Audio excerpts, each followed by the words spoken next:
We study God's Word at music camp, and God commands us to sing to let His Word dwell in us richly in psalms, hymns, and spiritual songs. We're to worship Him musically. We're to proclaim His Word musically. And so we want to train up our students, our children, to be able to sing skillfully with music, to understand what they're doing. The Bible says sing with understanding. But it's all couched in studying God's Word, growing up as Christian worshipers. The default in our culture today is to be a music consumer. We are conditioned by the age we live in and the technology we have to be people who listen to music, and it's an important part of our life. But we have lost something that our forefathers knew, which was being active participants in music.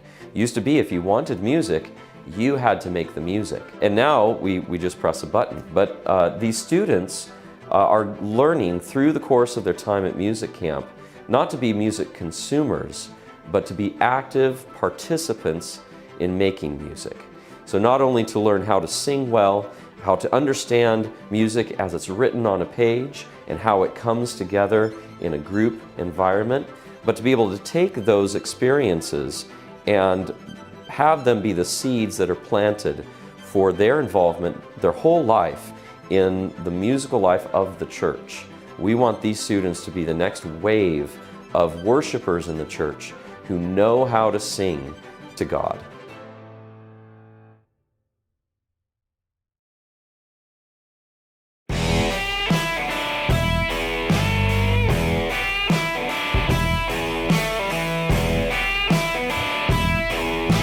Hey y'all, welcome to Cross Politic on the Fight Laugh Feast Network. It's Thursday, good to be with you. Thank you for tuning in nightly with us. A lot of you tune in nightly, and I know my mom does. Yes, and she shares the show. I know your mom does. I know your mom does. My mom hasn't been sharing no show. My mom ain't sharing no shows. My mom does share the show. My mom is slacking on that share button. All our moms. I know. Pastor Toby Chalk Knox, I'm the Water Boy. Stick around. We got Raquel Swati. Yeah. That's great. Okay, that's all I'm saying. That's enough to get you to stick around. Name, that's so my hook. okay. It is a fake name, and we'll get there. Also, Jesus is Lord. In public and in private and in every area of life, it must be subject to His Lordship. And our use of technology is no exception. What captures our attention on the screen either glorifies or dishonors our Lord. That's why accountable to you, that's the word accountable, the number 2, the word you, is committed to promoting biblical accountability in our families and churches. Their monitoring and reporting software makes transparency easy on all of your devices. So you can say with the psalmist, I will not set anything worthless before my eyes. So guard against temptation with accountable to you and live for God's glory. Learn more today and try it for free. It's accountable, the number 2, the word you.com/FLF. And they're going to be at our conference. They're going to be doing a lot at our conference. They actually live, I think, like 20 minutes away from the Ark? From the Ark Encounter. Can they see the Ark from their house? They probably could. Yeah. All right. Imagine that. All right. So there's a video. Was that a Sarah Palin joke? I don't know.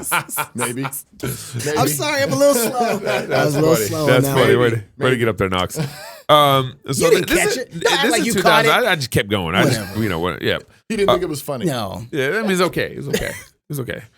So this is a 2018 Tucker Ben Shapiro interview. How did we miss this? I don't know how we missed this. It was kind of interesting. It was 2018. Yeah. And I thought we were up on our business. We weren't very good at producing like we used to. No, that's not true. Okay. Remember, we were doing a show just twice a week. That's true. In 2000. Actually, I don't even know if we were doing twice. Sort of like trying to stop a virus with a mask. So there were certain things that like mosquitoes flying right through that volleyball net. Yeah, so we do like Wednesdays, right? Midweek fix, and then we're doing Sunday specials. So it was kind of hard for us to find the content that was pertinent. We had to channel it down because we were recording on Friday. That's so right. I can see why we missed this in 2018. But now we do it a daily show. And so Monday we go back to Friday. what we missed in 2018. So, but I think this video kind of illustrates a bigger problem with Christians and our understanding of economics. We really are kind of illiterate when it comes to economics. And so, anyways, Ben Shapiro is interviewing Tucker here about his recent 2018 book that he wrote. And so roll the clip.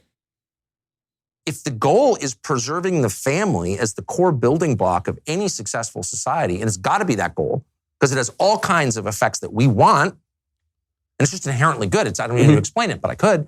But the point is, if that's the goal, what are you doing about it? If you wake up one morning and you find yourself in a society where 23-year-olds with 4-year college degrees and like initiative who aren't smoking weed every day, if they can't make enough to buy a car, much less a home, much less get married, much less have children, then why should you be surprised when half of them say they prefer socialism? Well, you should not be surprised. I agree to a certain extent. I think that the pause real question quick. is... I want to finish that, but I think this is worth addressing real quick. First of all, what did they get a college degree in? And basket weaving, or not all college degrees are made equal, right? Yeah. And They went to Leviathan State University. and if they went to NSA and actually learned some things and were educated people, those the ones who are working. Right? Those are people who got real educations are going to be the ones where they're not going to be like, oh, I can't get a car. No, they're going to figure it out. Right. They're going to get one. Yeah. The other thing is, who's responsible for making sure that the family works?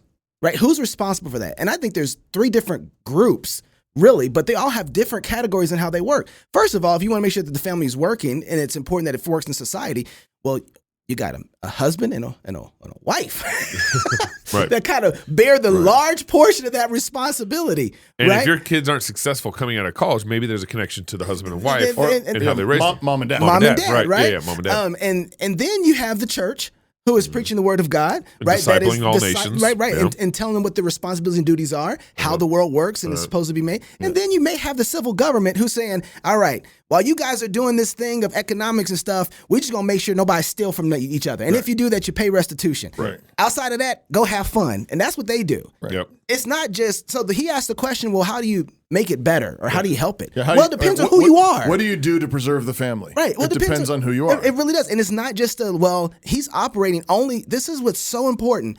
We are built and saturated in a Machiavellian world. We only think of politics. Power and power. And power and statism. That's the only concept flowing through his mind is what is the state's responsibility to make sure that it preserves the family. Yeah. Well, he hasn't even spelled it out. He's about to spell it out. Right. But just in the way he's thinking about it. But listen, when Shapiro's going to ask him the question and he's going to confirm, you're exactly right. He's only thinking in terms of statism. When the pedal hits the metal, like you talk in the book about technology and how it's shifting and taking away jobs from folks. Yes. And you make specific reference to truck driving and the fact that there are going to be these automated cars on the roads. So would you, Tucker Carlson, be in favor of restrictions on the ability of trucking companies to use this sort of technology specifically to, sort of artificially maintain the number of jobs that are available in the trucking industry? Are you joking? In a second. In a second. Wow. In other words, if I were president, what I say to DOT, to Department of Transportation, we're not letting driverless trucks on the road, period. Why? Really simple. Driving for a living is the single most common job for high school educated men in this country, in all 50 states. By the way, that's the same group whose wages have gone down by 11% over the past 30 years. The social cost of eliminating their jobs in a 10-year span, 5-year span, 30-year span is so high that it's not sustainable.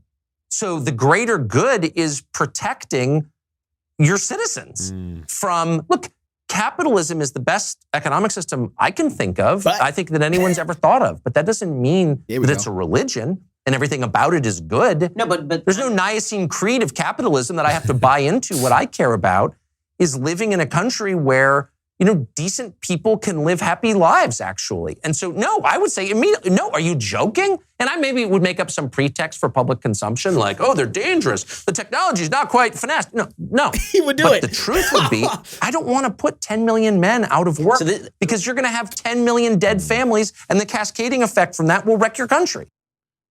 This is really sad. Thanks, Tucker, for telling the truth. That's really sad. That's our best and brightest. Well, I mean, I'm going to hope that maybe since 2018, Tucker's come around. Maybe he's realized that's interesting. You know what? That's a pastor for you. I mean, it's been 5 years. I mean, COVID shook a bunch of people up. Yeah. But everybody needs to hear that he in one side of his mouth said he's not a socialist. He's upset that so many young people are socialists, and then out of the other side of his mouth said I'm a socialist. That's right. Now, of course, he's the good kind of socialist. Yeah. Because he's for the poor. It's for the family. Yeah. It's Yeah. for the high school educated. It's for 10 million jobs. That's but right. you just see what he's doing? Yeah. Seductive. He is so the problem with socialism is it fundamentally doesn't believe there's a God in heaven. And so it believes the state has to step in and fill the shoes of God. Right. God, you know, if there is a God, he made the world and he walked away and left it. And now we've got to step in and protect everybody because otherwise the forces of nature will crush everybody. So we got to organize the world for God because he left it and he messed it up. Right. Well, he's just doing that in a small way, saying technology is taking, first of all, technology is not taking anybody's jobs. No. Technology is a tool. It's inanimate. People make tools and use tools. Okay, don't blame this on the forces of nature. Wait. Okay, can I push back a little bit? Hold on, I'm not done. Okay, yet. okay. I'll let you finish. But the main thing just being he's playing God. He's saying if you let this AI go, if you let this technology go, it's automatically we absolutely know as his omniscient place, it will take away 10 million jobs, and it will destroy families. 10 million family at least, right? Yeah. And that's socialism. Yeah. He is pretending to know absolutely that's what this technology will do. Yep. I actually thought for a second he was going to say, "Are you kidding me? It's dangerous." Here Right. There's not going to be a There's safety actually maybe issue. a moral. I'm actually worried about safety. That's what I'm worried about. So is Pete Buttigieg. Well, I would just say safety, but who's responsible if the technology breaks down? I mean, if He's got and that worked hits out someone already. and kills someone, AI who's responsible? Truck, drives over somebody's car. That's what Who's responsible? Yeah, who's exactly. responsible? And I'm not more concerned about that. But here, this is. There's all kinds of problems with this, beginning with what you said before about, who's responsible to help the family. Yeah. And I think even though he frames it as, I care about these high school educated working class people. Yeah. I think the way he talks is incredibly demeaning. Right. Right Oh, no, now with the absolutely. interview? Absolutely. He's assuming that a Hands high down. school educated young man or even a college educated With a young man four-year degree. with a four-year Who doesn't degree, smoke weed. Yeah, who doesn't smoke weed is like, I can't find a job because there's AI drivers. Yeah.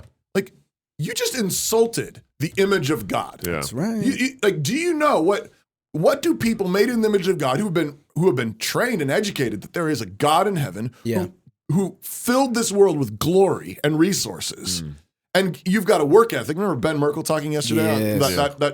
Where's that? It's on diligence. where can people watch that? And it's Club Portal. In the Club Club Portal. Yeah. It's a 7-series, 6-part Spiritual series. disciplines. Spiritual disciplines on working hard. When you've been trained to think about the world as this treasure map, because your Father in heaven made it for you to find glory, you don't worry about AI drivers taking away your jobs. You get busy. Yeah. Booker That's T right. would be completely opposed to everything he just said. Right. You're talking about up from slavery. Right? But he's treating all of us. Yes. Like we are, we and especially, working class, high school educated types. Yeah. They can't find work. All they can do is drive trucks. I mean, Tucker, that's pretty elitist of you. Okay, so I want to push back a little bit because aren't people going to lose their jobs if AI does take over driving? Yep. And then they're going to find new ones. So then there are going to be a loss of jobs, but you're saying it's not a zero-sum game. That's right. We've been doing this tons with, computers and all kinds of tools. I mean, there's all kinds of jobs we don't have anymore in our world because of technology. Yeah. Can I? Where's the horse buggy jobs? I want to. Right. I mean, there's a lot of people who aren't picking up horse poop anymore. Right. You think about those people? Yeah. Well, you know what they're doing now? It's short-sightedness. It's really a short-sightedness. And it's, again, incredibly demeaning to the image of God and people. We are, here's what it reminds me of. Yeah. I was going to tell you this earlier. Okay, And no, then okay, you told me to shut up. Yeah, And you because said- I haven't finished. you I haven't said, finished my "Save it." point. But go ahead. All right, sorry, I know. You want me to? You're jumping. you That's want- okay. No, let him go. Go past it. It reminds me of our friend Alex Epstein, fossil fuels. Yeah. One of his great points that he makes in the book, and he made it on the show when we interviewed him. This is a while ago. Yeah. But he says the liberals always prophesy doomsday. Yeah. There's only this much fossil fuel left, and then when it's gone, it's doomsday, apocalypse. And he says, but then what you do is you walk it out, and it turns out that at every stage along the way, people adapt. Because they're humans. They're human beings made in the image of God, and they adapt. They say, hey, this coal's got too much smoke in it. Let's do this differently. Let's change the way we're designing these stoves. Let's change the way we're designing our houses. And people adapt. They make adjustments such that when you think you're omniscient and you think you're God and you can anticipate what it's going to be like, you're wrong over and over again because you aren't God and because people, they make adjustments. Can I make a quick example? I want to say a quick example about this. Yes. So I work in the film industry as an editor and producer, right? Yeah. I learned underneath Darren Doan. Yeah. Everybody knows who he is. Yeah. Darren told me stories about when he started editing, there was actually real film and a cutter. That's right. That laid out in strips, Yep. right? And you cut it and you tape it together. And you tape it together. You put it along. You go through the things. Yep. You find your cut it, paste, and that was it. Yeah. And that was how you edited You better film not at the time. change that. Right. Because that will put people out of jobs. And so when Final Cut came in, there was this huge machine that was around in the side of the other room where people were actually cutting and editing digitally. Yeah. And all of the guys who were there in the industry before was like, that's never going to catch on. Yeah. So it started to catch on. Yeah. And the guys who wanted to continue working in the industry and field had to learn a new process Right. of editing. Right. Otherwise, they didn't have jobs. Right. Well, that started to catch on really quick. Right. And here's what happened. Over time, those guys who didn't learn a new trade, they didn't work in that industry anymore. Yeah. But a bunch of guys started coming to that industry that made that trade accessible to a lot more people, That's right. to the point now that you can edit things right on your cell phone. And almost everyone who has an iPhone, an iPad is an editor. It opened up the industry so that more people can do it. And I've even edited video on my phone. even past, but it's not just For that. Instagram. Even me. And I wasn't even sorry and I didn't feel guilty about it at all. That's But funny. then now you have people who are, everybody's editing and they needed places to put it. YouTube came out. Vimeo came out. Right. But all these places came out that allow people to take their creations and put them out there and created a whole new form of industry for people to make money off of influencers. That's right. Now, regardless of what you want to feel about that, there's a lot more money in the industry of editing right. because of the technology. It's not a zero-sum game. So whatever the group was, that very small group of editors that lost their jobs then. Because the they amount- refused to innovate, because- largely why. Exactly. They refused to innovate. A lot more people came to the industry who weren't editors, who became editors. Yeah. And there's a lot more money in it because of that. So a lot of what we're talking about is Joseph Schumpeter. Joseph Schumpeter was an economist back in the 1800s, and he came up with the principle, the concept of what we're talking about is creative destruction. In a capitalist economy, there's creativity that comes along and is good for the market, but also will destroy market at the same time. Creative destructions, constant cycles in capitalism. We've seen this. I was joking with the horse buggy concept earlier. Henry Ford came along and crushed the horse Made buggy. a better horse buggy. But part of what's going on Put a here bunch of horses out of business. is whenever Poor horses. Do you even They're love like, the horses? praise the Lord. I just want to eat grass. leave me alone. My great grandpa had to go across the country. Anyway. But a lot of Tucker's included in this when a lot of socialists or liberals start talking about kind of this doomsday stuff. They kind of overstate things. They oversimplify things. They make it look all bad. But there's no way people are. Let's say I have a moral problem with automated trucks. Who's going to be, if it wrecks, who's responsible for it? That's the question I want to Whose answer. truck is it? Yeah. Exactly. Yeah. Moral problem fixed. If your ox gores someone else, right, you're responsible. That's what basic I want us ownership. to answer here is the moral problem, right? So I don't have a problem with the technology, and if it comes along and it's not, first of all, it's not instantly going to destroy 10 million jobs like Tucker says. Like he says, we're going to lose 10 million jobs. Well, let's just say it does. I think it will. All the technology we already have has already destroyed hundreds of millions of jobs. And it's always been better for the greater good. That's right. We want to talk about the greater good. Right. This has always been better for the greater good. And this gets back to Knox's point is, do we want to preserve the family? Absolutely. Right. But how do you preserve the family? Yeah. You do not preserve the family by ordering the Department of Transportation to take this fascist move, like interfering in the free trade and free economics. It's soft socialism, it's soft fascism, whatever you want to call it. But some of it's straight up fascism. But you're not. Do we want to protect the family? Yes, we want to protect the family the way God says to protect the family. That's right. Which means state, stay in your lane. Church, stay in your lane. Family, stay in your lane. Yep. And then let God bless the family. Go ahead. I just have one more thing. Go ahead. Make your point. I'm trying to wrap it. And it's probably going to go right into yours. Yeah. We do need to wrap this up. But I'd say Or do we? ultimately in all this, the reason why I think Tucker and guys like Tucker and even more conservative people than Tucker end up in this ditch, like, hey, the government might need to step in and fix this problem. I don't know how else, like big tech. Right. You know, we got Josh Hawley. Government might need to come in and step in this problem. Right. It's because ultimately, we have government regulation problems all over the place. So I do think some of the ditch that they're stepping in is because they feel like there's so much government regulation. Right. We need to figure out how to solve it somehow through coercion. Yeah. But I think the other issue, the more foundational issue in all this, is because we don't have faith in how God's economy works. Right. We don't have faith in, we don't trust God. Right. First of all, we don't trust God in the spheres that we've been talking about. Like God gave authority to the church. He gave authority to the government. He gave authority to the families, all different authority, and it all applies in different contexts. Right. And that's why there actually is a Nicene Creed of free economics, Tucker. And that's And so actually, ultimately faith is what I want to get at. well, and that's so when I look at the free I market, believe in God the Father Almighty. come on now, you preaching Means that all power and all authority comes from God the Father and Jesus Christ, His Son. Yeah, that's right. And That's right. that actually is the basis for a free economy. Yeah. And That's right. we're not and not in a like a fatalistic, impersonal way. We're saying this world is ruled by God the Father Almighty. Yeah. And if we obey His word and we exercise the authority and power that He's given to us in our spheres as parents, as fathers, as pastors and elders, and as civil magistrates, doing the things we've been assigned to do, we are trusting God the Father Amen. Almighty. Yeah. And that's how we're truly free, and that's how families flourish. I've been using the term Machiavellian a lot, and basically what I'm just saying is that we've gathered all the power from those other governments into one place, right? And because of that, we have a mindset more that's about we've destroyed hierarchical structures, so we can't have them operate in the beauty that they are, and we've also removed trust and faith in God for sanctifying us, right? And I think this is where, me, that's exactly right. And that's where it's like, if you believe there is a God, Yes. then trust Him Yes. to take this story forward and That's bless right. it. Well, and because we don't want to do that, we don't like that we're revolutionaries, because we're Machiavellian based, and we're saturated in it, we're baked in it.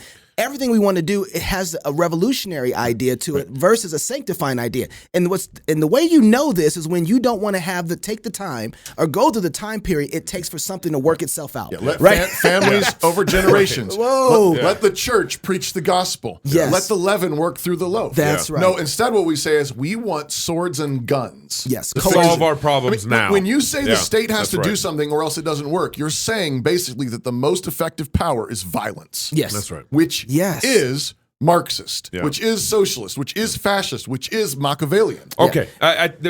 Should I spin on I or you just got want to one say point that here? when we talk about stuff like this, what we need to recognize is, like, instead of adding more regulation to things, we need to think about, wait a second, how do I allow these governments to have more power? Well, let's remove the regulation. What happens when everybody gets the opportunity to make their own tech, get in the industry themselves? But when we're thinking in a Machiavellian way, we don't think about backing off. Right. Yeah. And with this, at least with the civil magistrate. That's right. Because what we need is a back off approach to the civil magistrate and an empowering of other spheres to be able to operate. Well, what we also need is the civil magistrate to actually use their sword. That's right. On the things That's that God actually told them to use their swords on. Yeah. Right? Preaching. The whole like Christian nationalist, whatever, people who tend to line up with Tucker saying we need to get Christians in there using the power of the state in a Christian way. Yeah.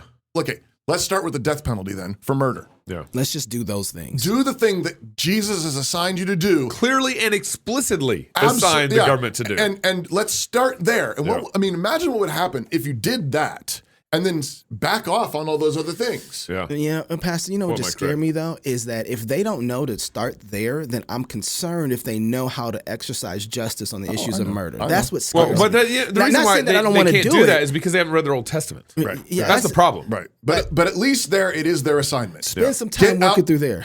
Get out of welfare, get out of education, get out of the arts, get out of all these other things. Do justice like you've been commanded to do. So this is the conservative ditch, I think, here. Yeah. Okay, Trump appeals to the blue collar worker. Right. And then he integrates all sorts of socialism into it. And he says, I'll boss the liberals Ted around. Cruz, all these guys. So this is a conservative ditch. Now there's another ditch here that we need to be that we need to be watching out. So There's no other ditches. California, Elon Musk is moving his engineering headquarters back to California. Listen to this. This actually just happened yesterday. What? Valley. Governor Newsom and Elon Musk side by side to announce Tesla will base its global engineering headquarters in Palo Alto at the site of Hewlett Packard's original headquarters. Newsom telling Musk he appreciates Tesla's partnership with California.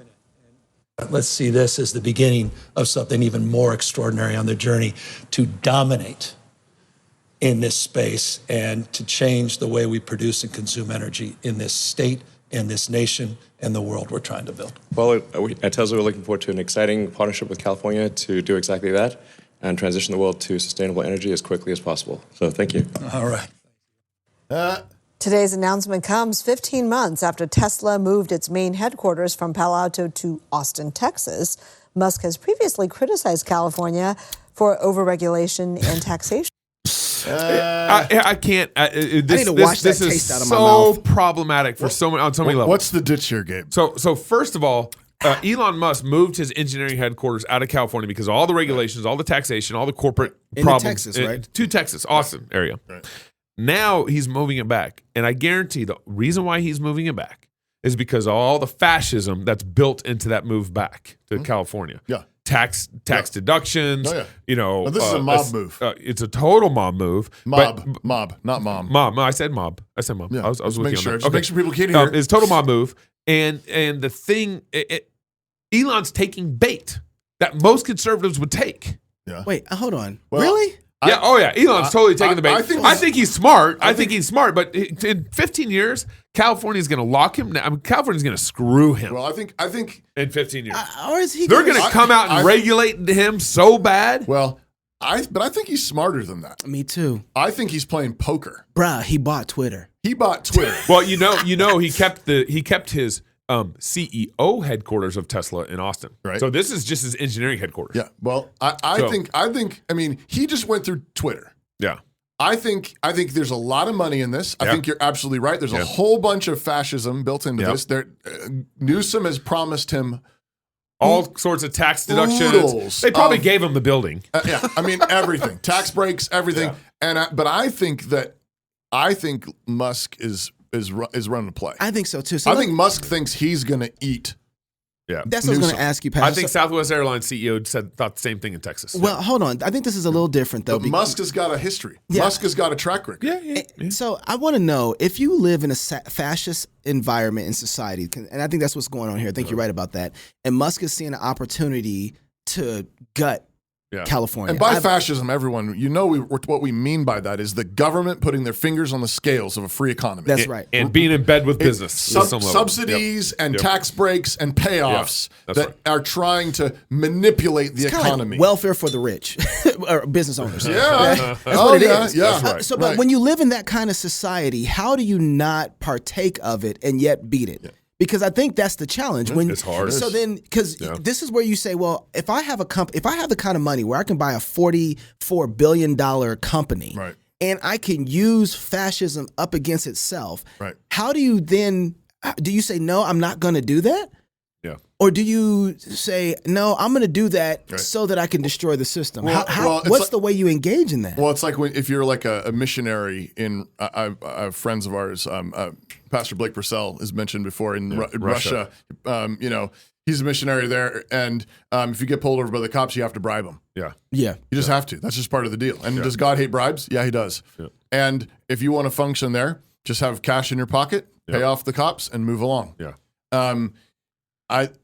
Do you want that long term in Russia? No. As the gospel takes root, you want to have just civil magistrates and police officers that mind their own business and do their job, and that don't take bribes. Yeah, but this is a little different though, because you're actually using the bribing system itself in order to be able to so you don't just you actually look for the cops to take the bribe, and you use that. But Proverbs says that a gift can give you favor with the king.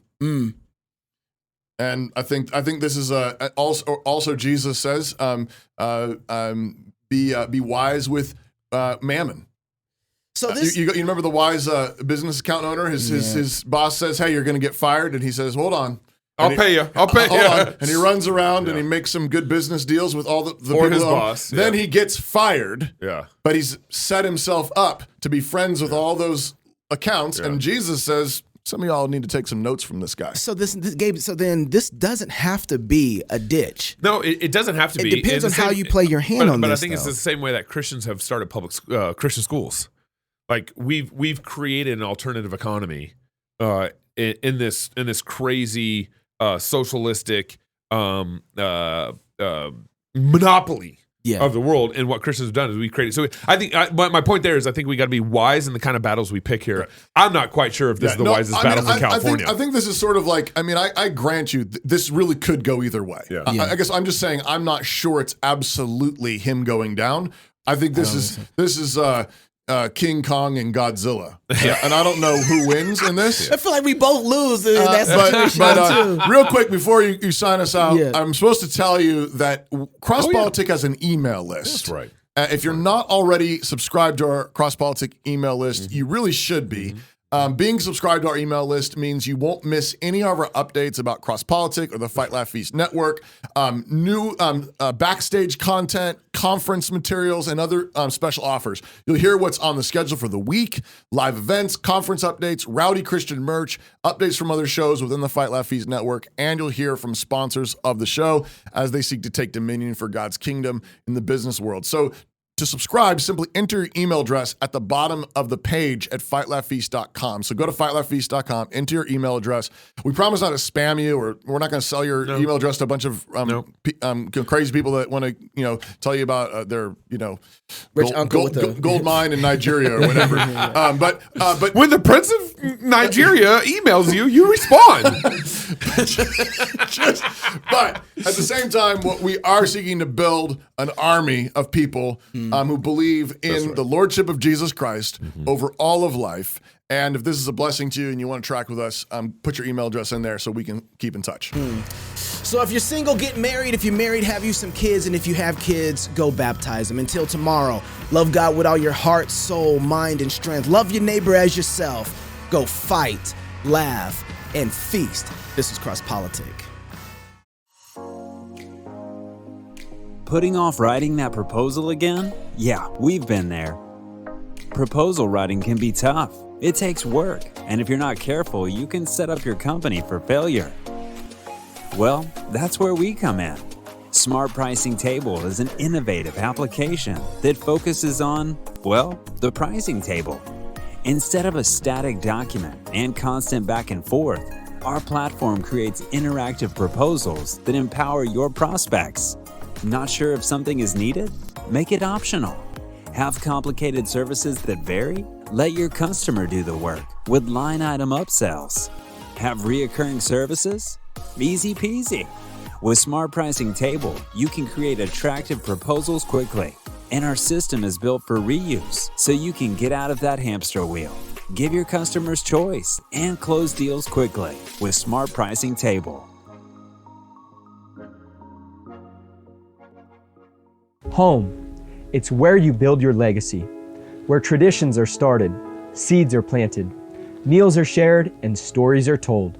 We are Chris and Natalie Carpenter, owners of Story Real Estate, and our team of top agents helps people find homes in Moscow, Idaho, and around the country. Have you thought about a move? Contact us to get connected with a top agent who shares your values and puts your family first.